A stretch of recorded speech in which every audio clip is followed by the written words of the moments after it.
Good morning everyone.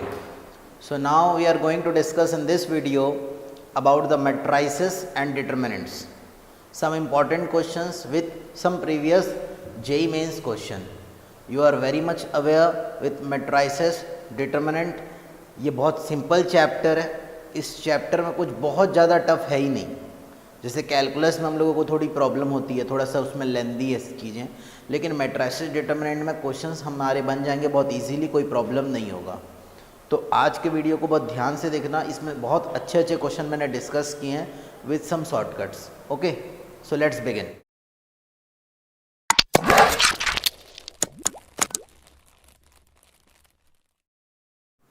So here comes the first question.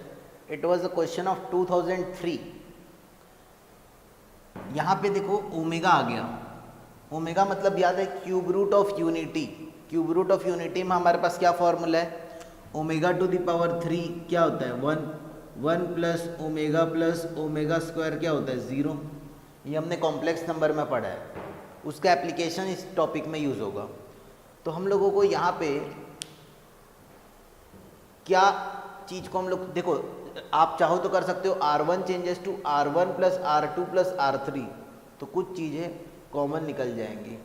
लेकिन अगर आपका मन कर रहा है कि नहीं सर मैं डायरेक्ट एक्सपेंड कर दूं, तो ये क्वेश्चन देखो डायरेक्ट एक्सपेंशन से भी बन सकता है.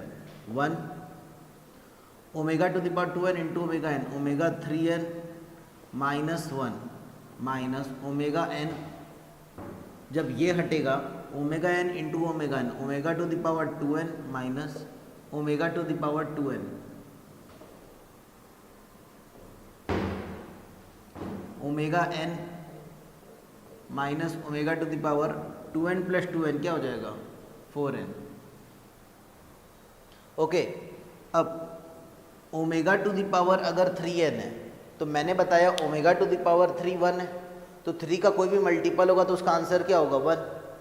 तो omega to the power 3n will be 1 minus 1 minus omega n, omega to the power 2n minus omega to the power 2n 0, omega to the power 2n into omega to the power n, omega to the power 3n minus omega to the power 6n, 2n plus n 3n, 2n plus 4n 6n,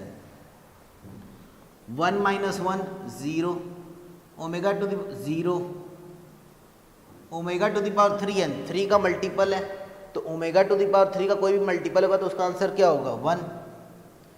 again this is also 3 का multiple, 3 into 2n, तो ये भी क्या होगा? 1 minus 1 0. तो completely सब cut गया.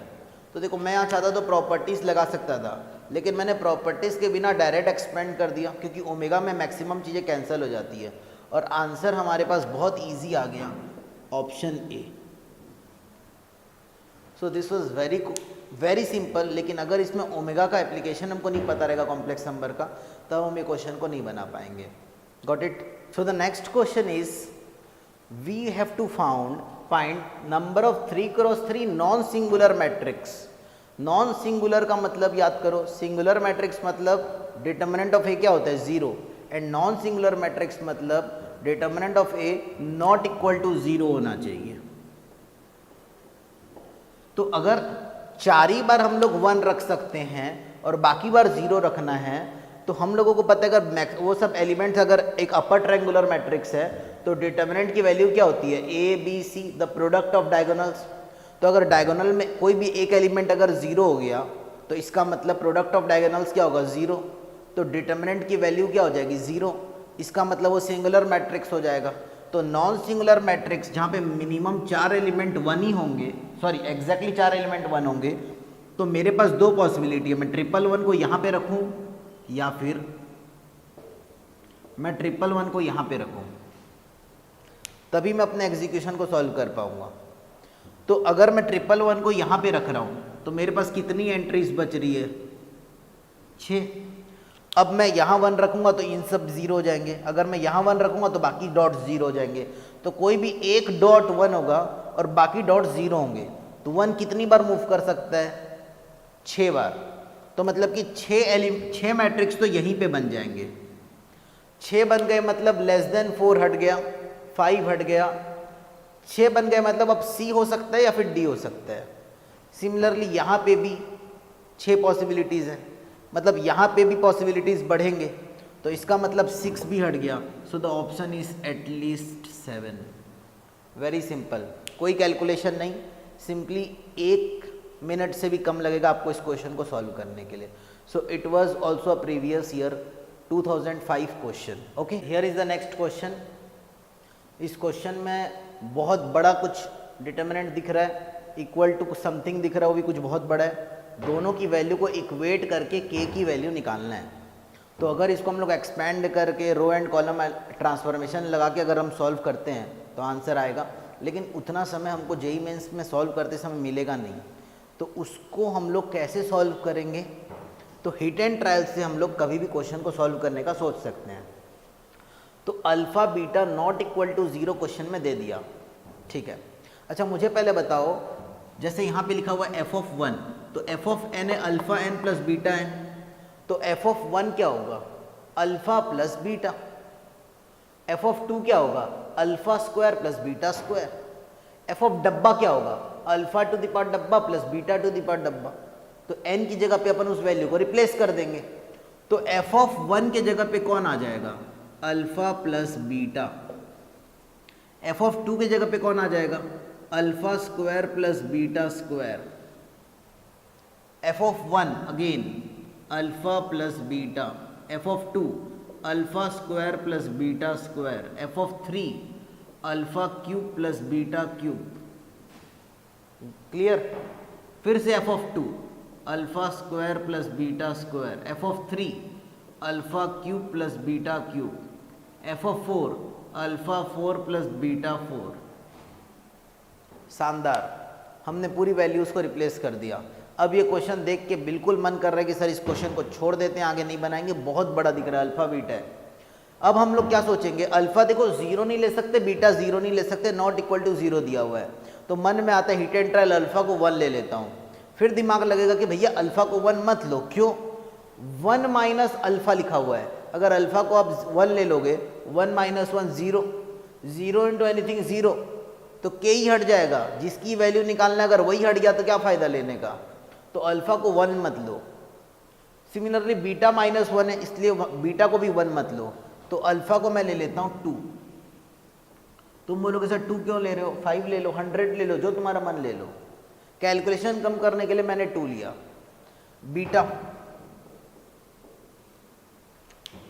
Beta को मैं 1 नहीं ले सकता, अब बीटा को भी तुम बोलोगे सर 2 ले लो, लेकिन यहाँ पे देखो लिखा हुआ है अल्फ़ा माइनस बीटा, तो अगर दोनों को 2 ले लिए तो 2 माइनस 2 0, फिर से पूरा हट जाएगा, k हट जाएगा, k हट गया तो मतलब कुछ नहीं हो सकता, तो आप बीटा को ले लो 3। जैसे ही आप अल्फ़ा को लोगे 2, बीटा को लोगे 3 और पूरे में रिप्लेस करोगे, आपका आंसर आपके हाथ में आ जाएगा।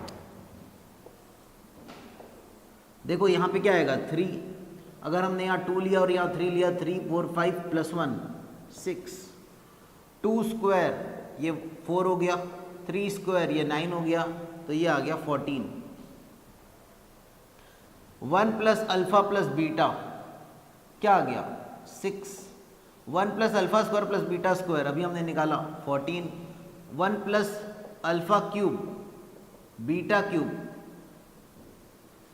27, 28, 36।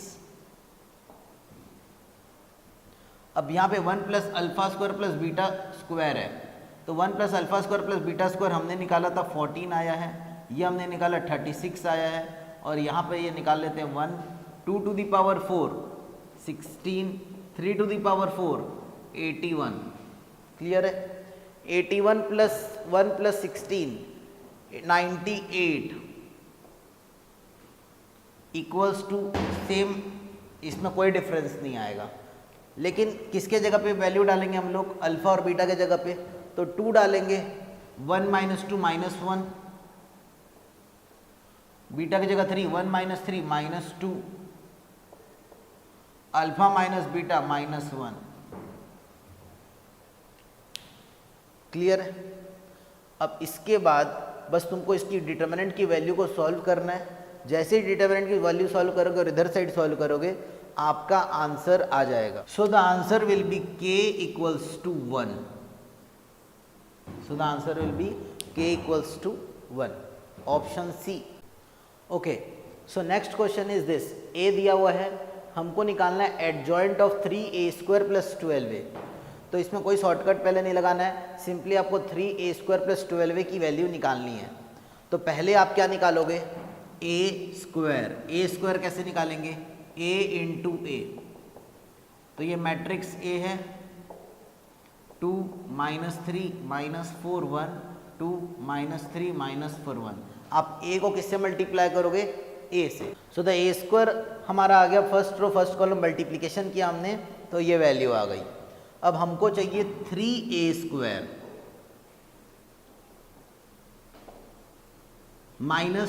प्लस 12a, तो 3 16 -9 -12 13 प्लस 12, a की जगह पे क्या आ जाएगा, 2 -3 -4 1। हमने इसमें 3 मल्टीप्लाई करना है, इसमें 12 मल्टीप्लाई करना है, और फिर दोनों को क्या करना है, ऐड करना है। सो 3a² प्लस 12a की ये वैल्यू आ गई। अब हमको इसका एडजॉइंट निकालना है। एडजॉइंट निकालना है अगर, तो एडजॉइंट निकालने के लिए हमको बहुत सिंपली हमने पता है कि हम इन दोनों को क्या करते हैं, इंटरचेंज, और इन दोनों का क्या करते हैं, साइन चेंज। तो यहाँ आ जाएगा 51, यहाँ आ जाएगा 72, इंटरचेंज हो गया। इन दोनों का साइन चेंज करेंगे तो ये बन जाएगा 63 और ये बन जाएगा 84। So this is the answer for this question. Okay, so this was a question of JEE Mains 2016। देखो मैं कुछ क्वेश्चंस पहले प्रीवियस ईयर के ज़्यादा करवाता हूँ, फिर मैं कुछ नए में आ जाता हूँ ताकि तुम लोगों को समझ में आए पैटर्न कैसे चेंज हो रहा है।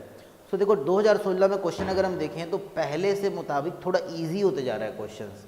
Okay okay, so this is a question of JEE Mains 2016। अब देखो इस क्वेश्चन में वापस आ गया एडजॉइंट ए, तो एडजॉइंट ए निकालना पहली बार डिस्टर्बेंस है, पहले डिटरमिनेंट ऑफ ए निकालो, सॉरी एडजॉइंट ऑफ ए निकालने के बाद आप उसको ए से मल्टीप्लाई करोगे, कुछ लेंथी होगा हमको। लेकिन एक सिंपली फॉर्मूला पता है कि ए इंटू एडजॉइंट ए क्या होता है, determinant of A into I. ये हमने प्रॉपर्टी पढ़ी है कि A into adjoint A equal to determinant of A into I होता है। तो आप पहले निकाल लो डिटरमिनेंट ऑफ ए।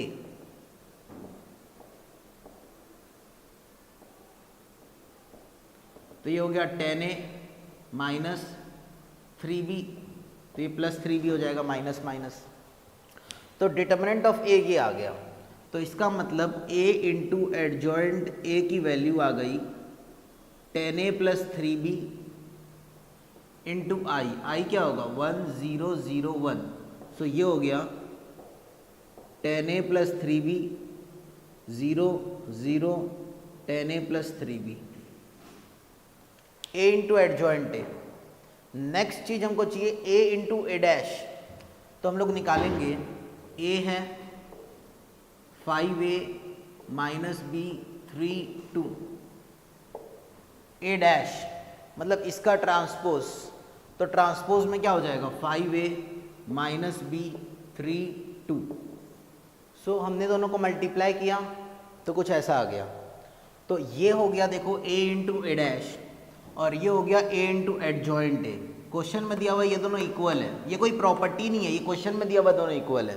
तो अगर हम इन दोनों को इक्वेट करेंगे, this is the LHS, this is the RHS, तो दो मैट्रिक्स अगर इक्वल है तो करस्पॉन्डिंग एलिमेंट्स इक्वल होंगे।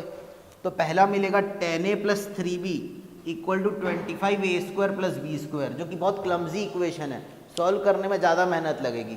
हम बेटर है जीरो वाले को उठाते हैं। यहाँ से मिलेगा 0 और यहाँ से मिलेगा 15a माइनस 2b, तो 15a minus 2b equal to 0, equation 1। Similarly फिर से सेम ही चीज़ मिल रहा है तो इसको तो नहीं लिख सकते।